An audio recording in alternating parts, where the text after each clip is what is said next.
The Tom Woods Show, episode 1936. Prepare to set fire to the index card of allowable opinion. Your daily dose of liberty education starts here. The Tom Woods Show.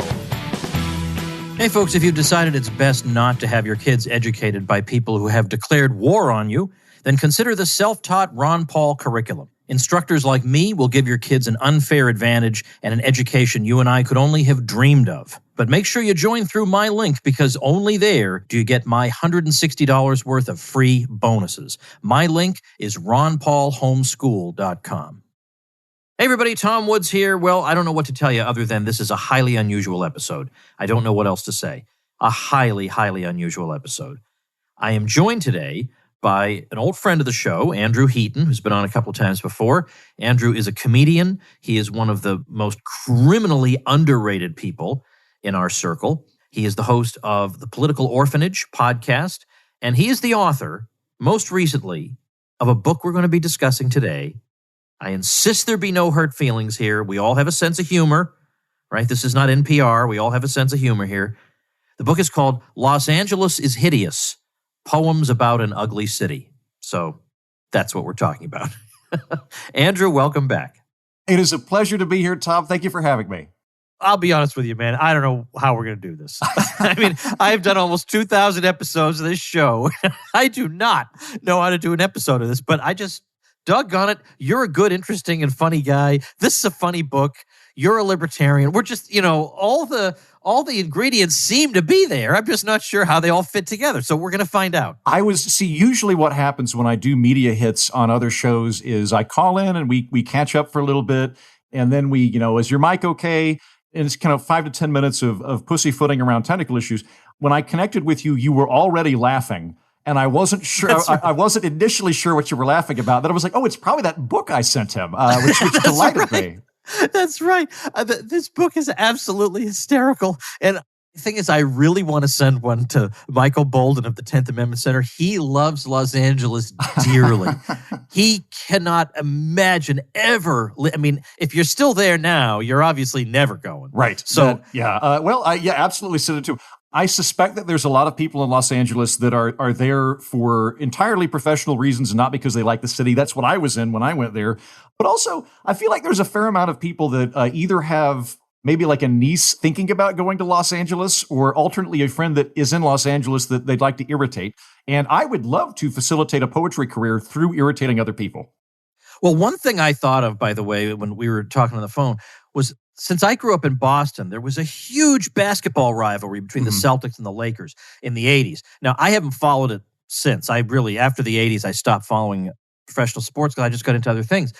So I don't even know how intense that rivalry is, if it even still exists. But if it does, every Bostonian listening needs a copy of Los Angeles is Hideous, either for himself to bask in your superiority over Los Angeles, or to send to your poor Laker fan friend in Los Angeles. There are a lot of reasons you can come up with, good excuses for why you might want to send this to somebody. Or if you have a friend who, in any part of California, you feel like really needs to be getting out of California. I mean, for heaven's sake, right? Maybe this will be the final nail in the coffin. Before we get into any of the hilarity inside these pages, what brought you to Los Angeles, and why did you hate it so much? But by the way, let me say this. I rather like Los Angeles, but wow. I'm gonna suspend that for now because I just want to have fun trashing it. Right. Well, okay, here's what I'll give in favor of Los Angeles, to put the nice cards on the table before we rip it to shreds. It is a creative hub. There's tons of creative people there. It's neat to be in a city where you can theoretically find anybody you need that can make anything in terms of film, podcasting, whatever. That's a real powerhouse that it has to its credit. The other thing I think is, if you are a summer person and you like beaches, I understand part of the appeal. Now, from my lights, I feel like sunshine is bleaching everything, and the people that like Los Angeles only see the sunshine. Since I'm not a summer person and I don't see the sunshine, I just see an entire city made out of bathroom tiling grout. So I don't get any of the benefits from that. But if your friend that lives there loves beaches and he loves surfing, I kind of get it. But for those of us that are alpine people or lake people or forest people, which is what I am, there's nothing appealing about it. The appeal for me, when I've lived there twice. I lived there right out of college. I lived in Scotland for a year, and then I moved back to the States, and I moved to Los Angeles to try and get into radio, and lived in a tool shed behind my best friend's house for about 6 months that he fixed up for me, and I was working as a background extra. Didn't like it then, left, came back last year in January for the networking. Tom, in January of 2020, I moved to Los Angeles for the networking, assuming that it would be a boon for me comedically. And I drove out there, and the whole time I'm getting this knot in my stomach because I know how, like to me, Edinburgh is the most beautiful city in the world, and Los Angeles is just the antithesis of it in every single way, shape, and form. And so I was like, I know I'm not going to aesthetically like this place, but it's going to be worth it, and it's going to be worth the massive increase in rent that I will be paying in order to meet all of these people. I'll be brushing elbows with models and producers at parties and meeting folks at diners and things. And then, as you and your listeners know, 2020 got largely derailed by COVID. And so I was out there for 5 months, 6 months, and by the end of it, I was like, wait, why am I here? I'm living in this solitary confinement box with no porch that costs more than everywhere else. And so I ended up getting out of there. I don't know, maybe if I'd moved there in 2018, I would have found stuff to like about it. But when you peel away the professional reasons to be there, I have zero desire to ever set foot in LA County again, ever, unless I'm visiting a friend on a deathbed or something. Okay, but maybe some of this is because you like living more remotely. Is it cities in general, or is it Los Angeles in particular? Because you also left New York City. Yeah, well, and there's no satisfying Andrew Heaton, maybe. Right. Okay, so New York and LA are very different. And the reasons that I don't like LA are different than the reasons that I left New York. So I don't dislike New York. I think New York's a great city. I really enjoy visiting it. The problem for me with New York is twofold. One, it's the only city I've ever been to where your comfort level and just living expenses do not track with your income. So like in New York, you are either very wealthy or you're living in bunk beds with roommates. There's a very dichotomous way of living in New York. And that was starting to ground me down. There's lots and lots of sound. It's a very, we all know that time and money are scant resources. Living in New York, I became aware of the fact that attention is also a limited resource, and it's extremely limited in New York, which brought me to the other reason that I left New York, which is I think every city you go to in the world has one of two etiquette models. And that is either you show respect by engaging people, or you show respect by giving people space. So, for example, Southern England is in the give people space category. Southern England is basically the planet Vulcan with wool hats. It's very distant and all these things. New York is the same way. There's just so many people that it's considered rude to interact with folks with unbidden. And me being a friendly semi-cowboy guy from Oklahoma, I found that I was constantly irritating people, and they were making all these, good morning. I don't want to convert to Mormonism. Not trying to convert you to Mormonism. Just wanted to say good morning. I like your hat. So New York, I like visiting it, but it's just a little too much for me. And so I took off from there.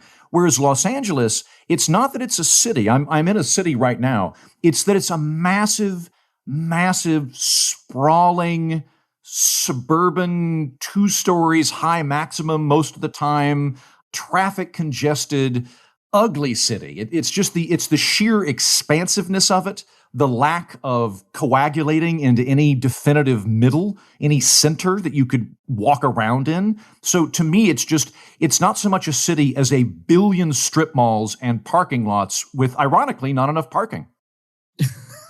Okay. All right. Well, that's about as good a case as I could ask you to make. So you told me, but we mentioned this last time you were on the show. Then we talked on the phone about it, and then I looked at it, and I realized, hold on a minute, wait.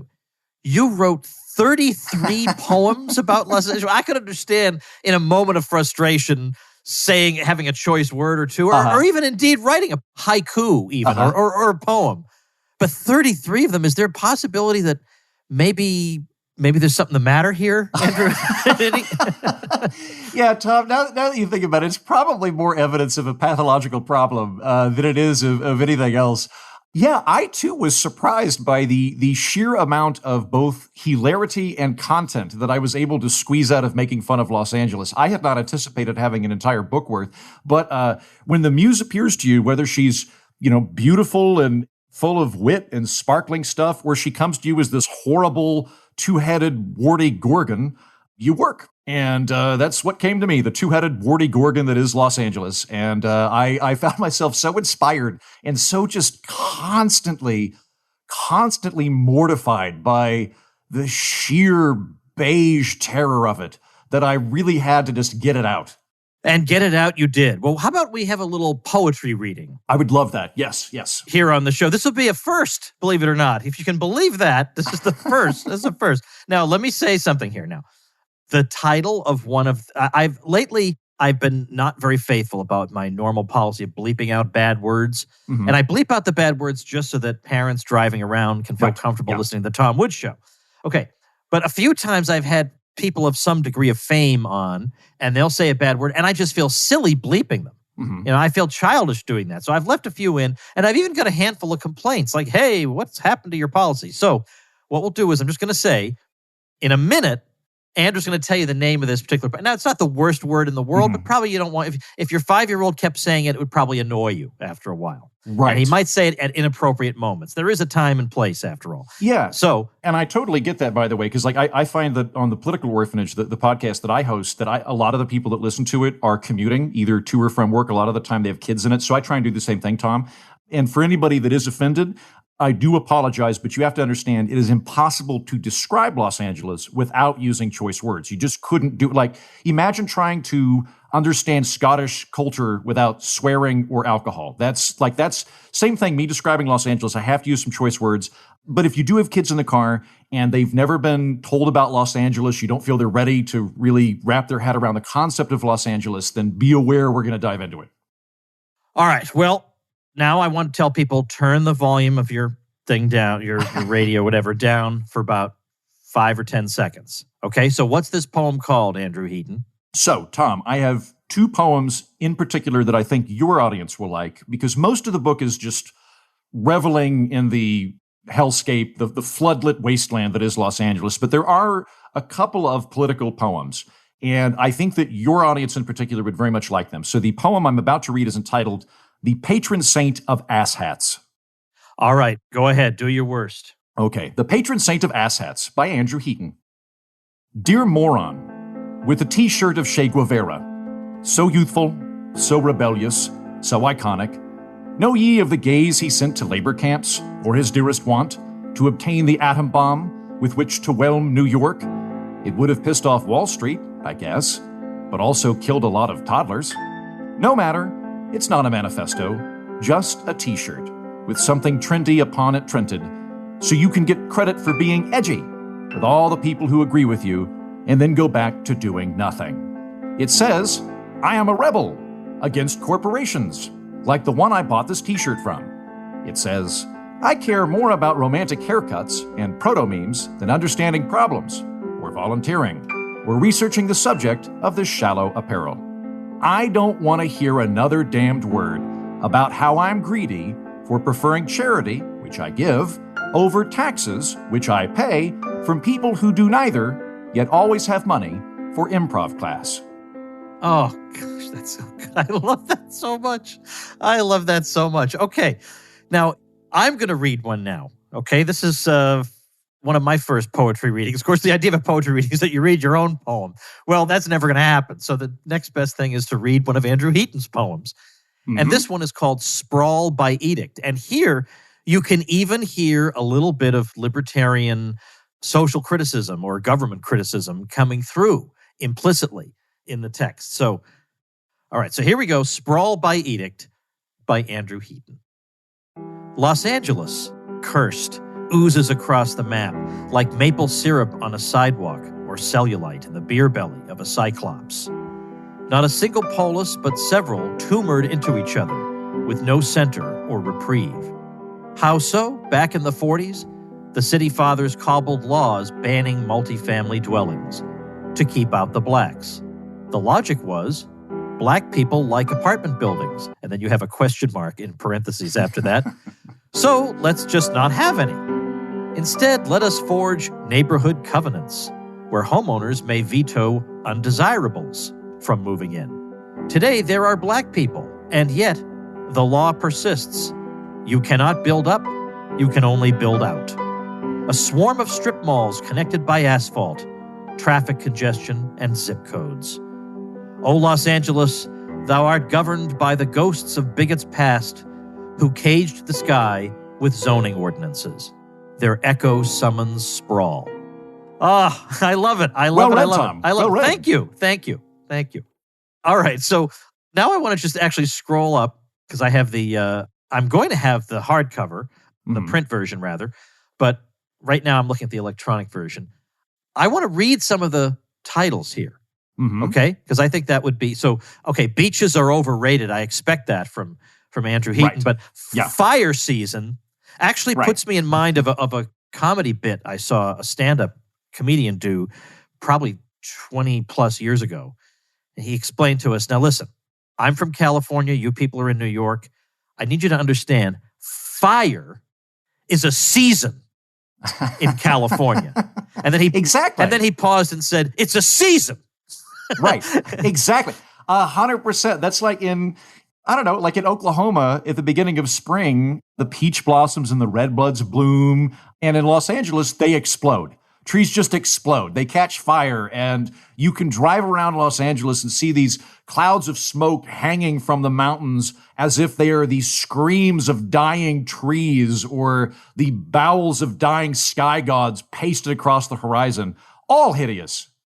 Well, agreed, obviously. I think most people understand that is certainly an undesirable aspect of Los Angeles. But then we've got, I guess this is referring, of course, to the Hollywood sign. Congratulations for putting letters on a hill. I like that one. Right. And then, but then under that one, it's an ugly blankety blank desert. We get that. We have... Because then some people say, well, I'm there for the weather. And so you have only cowards fear winter. Right. Feel very strongly about that. Yep. And then later in the book, you have more about cowards in winter. Yeah, I didn't get it all out of my system. I wrote that poem and it was like, you know what? I have more to say about the cowardice of avoiding winter. You need that. You need to have the seasons to remind you you're mortal. I feel strongly about that. And so have not one but two poems to that effect. All right. And then there's one that you kind of told me about when we were talking. You said that you wrote the poems and then you went back and realized, I think the way you put it to me was that you hadn't written anything about the Los Angeles so-called river. Right. Yes. And so you have the Los Angeles quote-unquote river. Yeah. Would you mind if I read that one? Please do. So this is, I think, since the book is occasionally political, but we've already blazed through that, most of it is just me making fun of how horrible Los Angeles is aesthetically. So this poem is the Los Angeles quote-unquote river. Behold, the mighty Los Angeles River. A lengthy concrete drainage ditch, wide as a shoebox, pretty as a penal shower, dribbling pollution into the sea. If a river but trickles through a mortared gutter, is it a river at all? Or just a leak from some distant dehydrated mountain with an engorged prostate and bad aim? Twice a year, the rain gets lost or drunk and shambles through LA, sloshing life back into this trough. But the rest of the time, it's merely the seepage of urban incontinence. You know, the sad thing, Tom, I was quite the critic of President Trump, but I think if this had come out like a year or two ago, I might be poet laureate right now. Like I think I could have actually, right. I could kind of see him using this to troll the entire literary establishment and making me poet laureate. It would have been quite the coup. I wish this had happened a couple of years back. Yeah, no, I hear you. I hear you. I'm sure it would have been a delight to accept that honor from anybody. So. Well, actually, so can I pitch a question at you, Tom?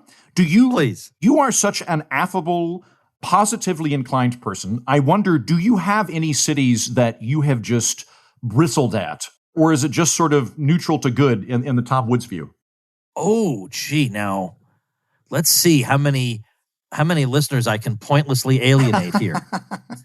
I'm trying to think of places. The thing is that when I make the deliberate effort to visit a particular city, it's because I've looked into it in advance, and normally I'm not that surprised by the time I get there. I will say there were parts of Philadelphia I didn't care for, but I'm sure that would be true of any city. Right. Yeah. But there were parts of it that I loved. That's true. I guess I've been to Cleveland, and I think I saw the three things I needed to see in Cleveland, and I don't think I need to go back. Okay.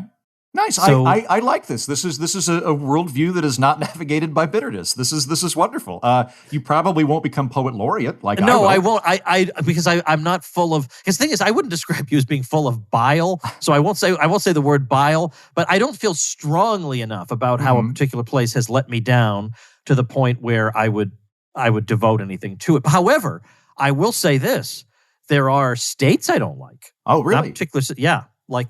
Sorry, I'm going to alienate a bunch of people, but if I never set foot in Kansas ever again, it would be too soon for me. Really? Okay, that's not what I thought you were going to say. I thought you were going to pick some benighted progressive enclave and go after that. No. What about? Is it just too flat and too boring? Okay. Well, first of all, the thing about blue state cities, there are a lot of negatives about them. There are a lot of high taxes, very hard to run a business. You can, all these sorts of things, zoning, whatever. There are a lot of problems. Right. Yeah. But they are the ones who, nevertheless, I think, keep alive a lot of the arts. Even though, I know some of the art museums are a little nuts and whatever, but sure, you have huge museums of fine arts there with art from any genre and any period of time you might be interested in.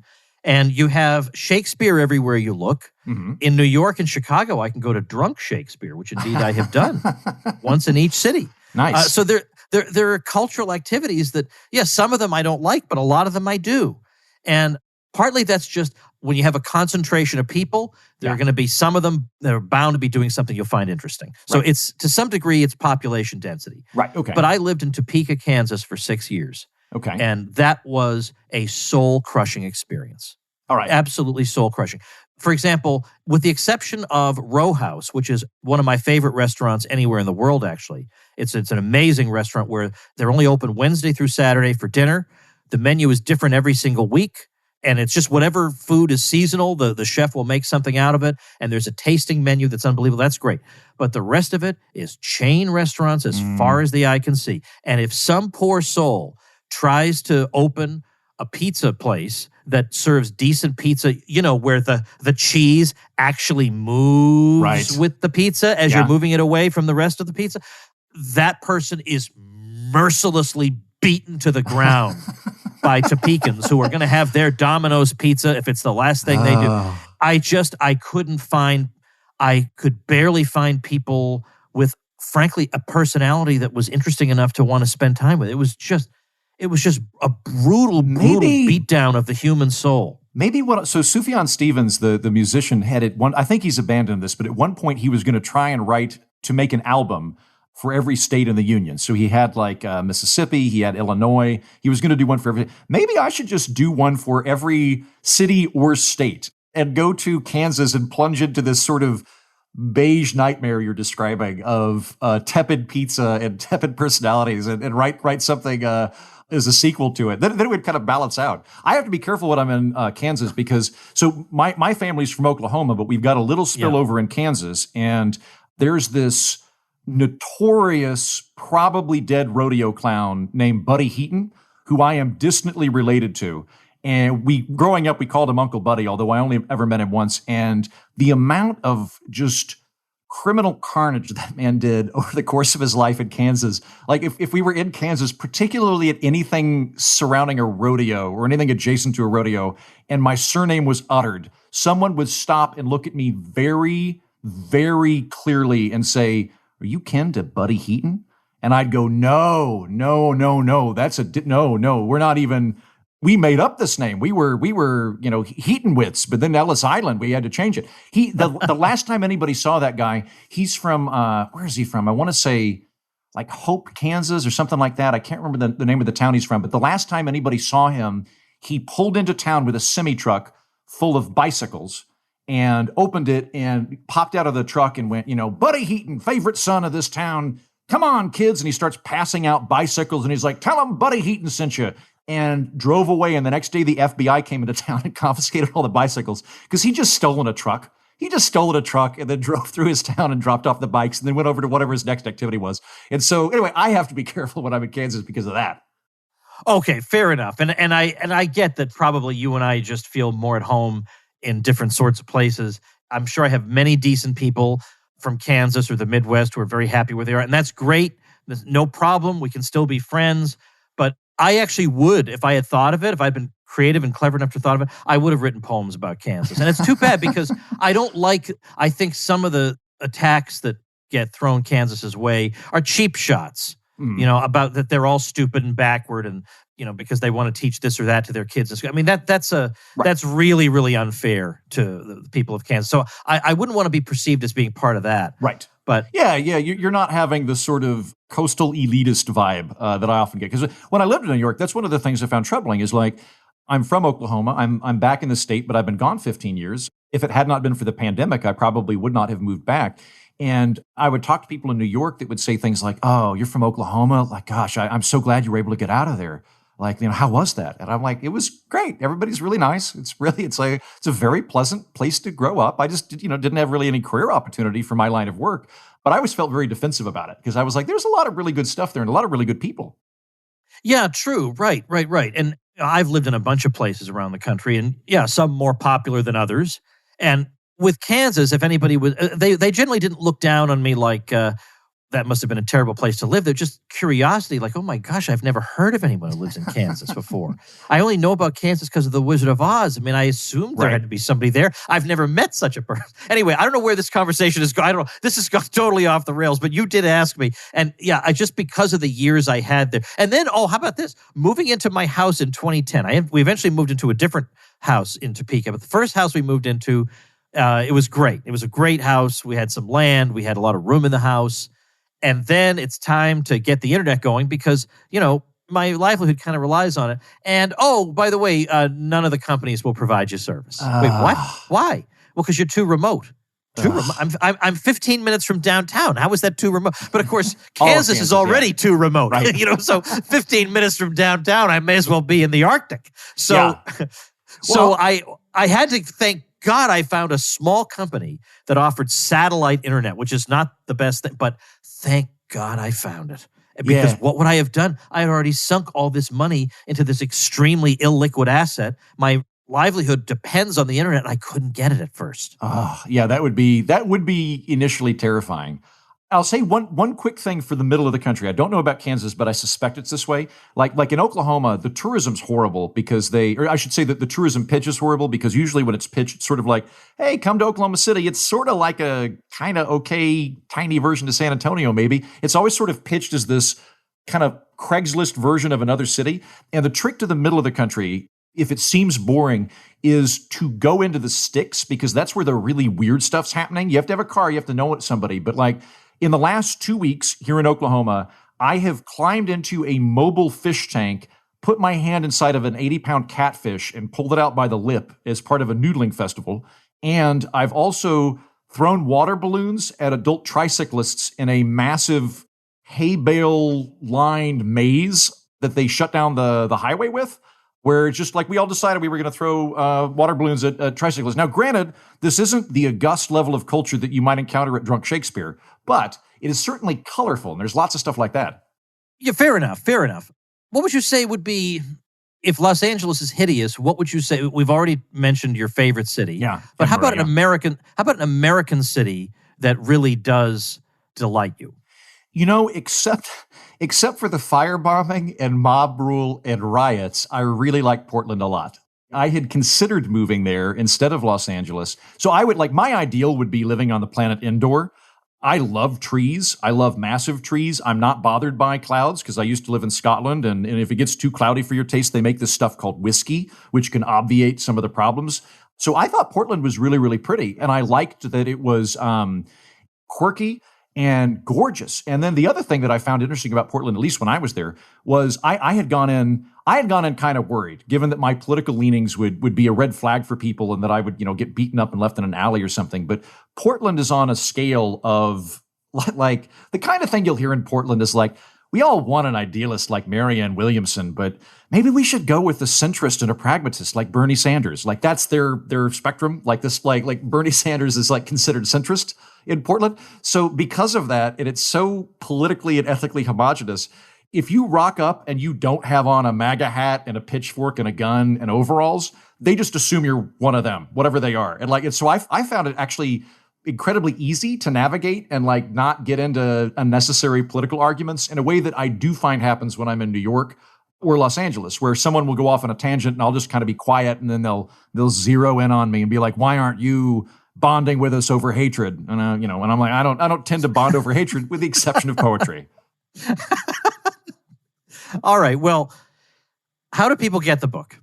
You can go to Amazon.com and look for Los Angeles is Hideous. You can get an ebook or you can get a coffee table book. I think you should get the coffee table book. I don't think it makes any financial difference to me. So I'm just saying I think you will enjoy it more if you can leave it on your table for other people to check out. Or again, good gift for anybody, I'm going to say anybody in particular who's leaving California. And I went through this where I left last summer. I finally got out of my lease and bought a 13-foot fiberglass camper and just took off. And before I got the camper, I couldn't even get a U-Haul because so many people were leaving California. U-Haul should absolutely declare Gavin Newsom Employee of the Month or Employee of the Year. He has done wonders for U-Haul. I couldn't find a single U-Haul, right? So clearly people are leaving Los Angeles.